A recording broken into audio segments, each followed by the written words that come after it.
A lot of times when we meet a person, we can sense right away that there's something wrong about them, right?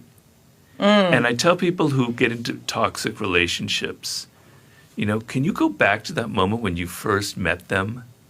And can you remember a moment where you got initially a little bit uncomfortable in their presence? Or and conflated discomfort with butterflies, passion. Yeah, but you didn't trust the feelings. That's what I'm getting at, right? So a lot of people have the right instincts because we are animals and we can kind of feel that a person is fake or that a person is hiding something. Just exemplifies what I mean when I say women have unrealistic expectations and unreasonable standards. Under 7 inches, the average length is between 5.1 and 5.5. The majority of men are under 7 inches. The majority of men are also under 6'2". It is estimated that only 14% of the population of men are over 6 feet tall. Men without kids, it's fair if you're a woman who doesn't have kids of her own. Men without beards, that's dependent upon the woman. There are a lot of men who women find desirable without beards. Broke is relative. What one woman considers broke may not be broke to another woman. And knowing women's logic, women think men who actually aren't broke are broke.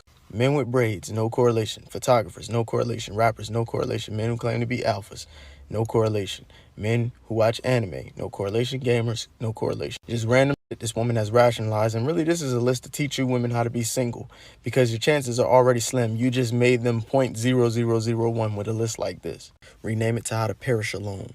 Y'all be wanting these big booty women until you find out you gotta tighten the toilet stool up twice a week. I wish I was at my apartment. I wish I was at my apartment so y'all can see my toilet.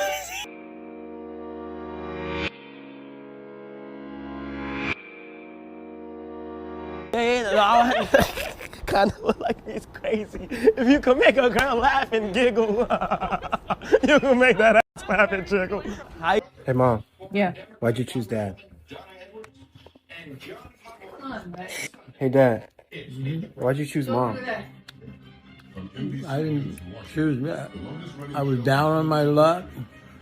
She was the worst thing that I ever experienced. That's enough. But I couldn't really. That's enough. That's enough. Hoes was all on me. They what? They was all on me. Hoes was all What they on was me, saying, Jack. Daddy? Cause I'm G'd They would up. have You feel me? Maybe with two of you. two. Two of you. Two of you. Not with two guys. What the heck? Definitely not, bro. Do you have a big... Do you know what, yeah? Depends on how big you mean. Because So small then? Wait, yeah, let me explain. You can say what a big is. However, a big to you might be small to you because your pom-pom might be big. She asked me how big my was.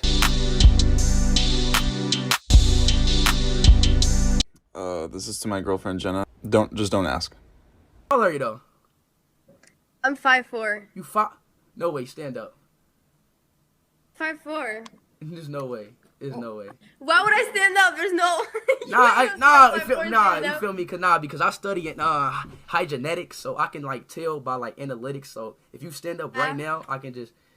Okay. Yeah. Okay. Okay.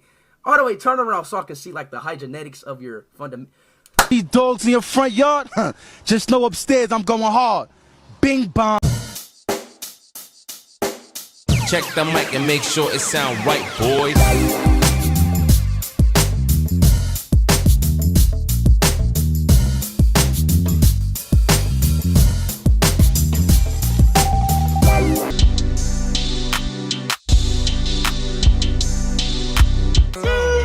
Oh my gosh. Did we pull up to the wrong house? No. Who is this? Johnny, you picked the wrong house. Oh, snap. Yo. Oh my gosh, I'm so sorry. It's okay. I really thought you were someone I else. apologize. Oh my gosh, I'm really sorry. It's okay. No, that's my bad.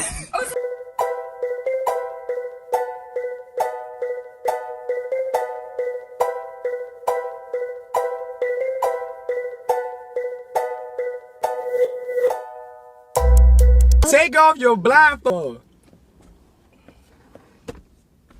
What's up, Charlie? What's up? I ain't talked to you in a minute. Where you been at? I heard. Talk to you in how long? You went ghost on me. How I do that? You went ghost on me, yeah. Did I spend 3 hours crying over a boy for whom I had to define multiple words while having a regular conversation? Yeah, okay, I'll give that one to you. Is this the second time it's happened this year? No, it's actually the third time that I have been rejected by a boy who needed a dictionary to have a conversation with me. The bar? On the ground. Really? Is it on the ground? No, it's actually in fucking hell. That's how deep it is.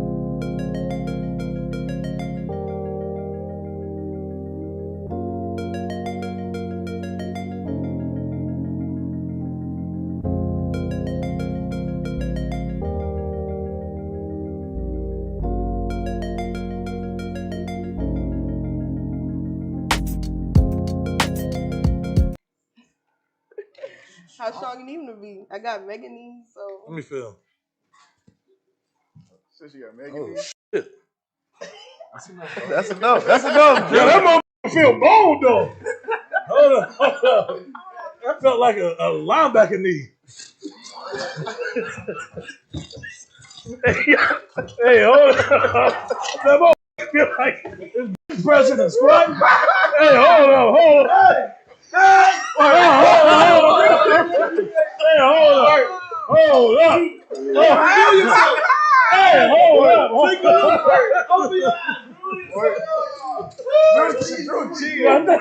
He's cheating. I told you. Bro, cheating.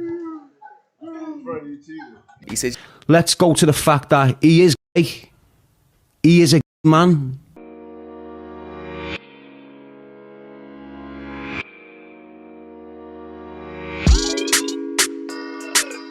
A few minutes later.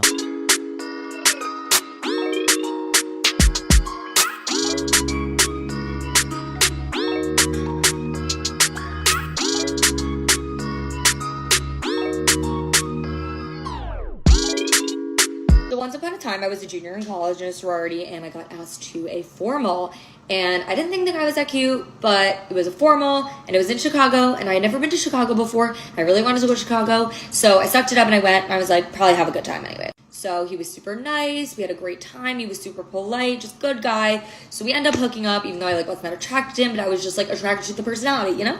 So ended up hooking up, had a great time at formal, get back to school. Keep in mind, back in that day, I would only obsess over one guy at a time because that's just all my brain can handle, and I like to manifest one man at a time.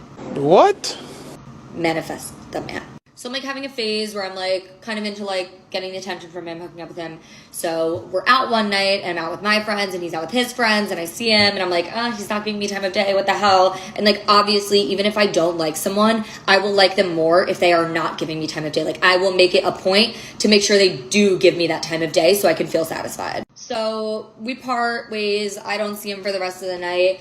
But it turns out that my friend's boyfriend lived with him at the time. And my friend and her boyfriend happened to be leaving. So I was like, oh, you can just drop me off at my apartment.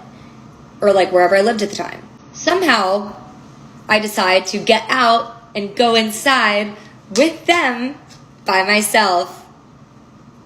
And the guy was in his room, in his bed. And I sat outside of his room. Outside of the door. He wouldn't let me in. His friend went in. His friend talked to him. Something happened. I don't know. I was drunk. He wouldn't let me in. He would not let me in. So, called an Uber. Went home. And that is the story of the most horrendous rejection of my life.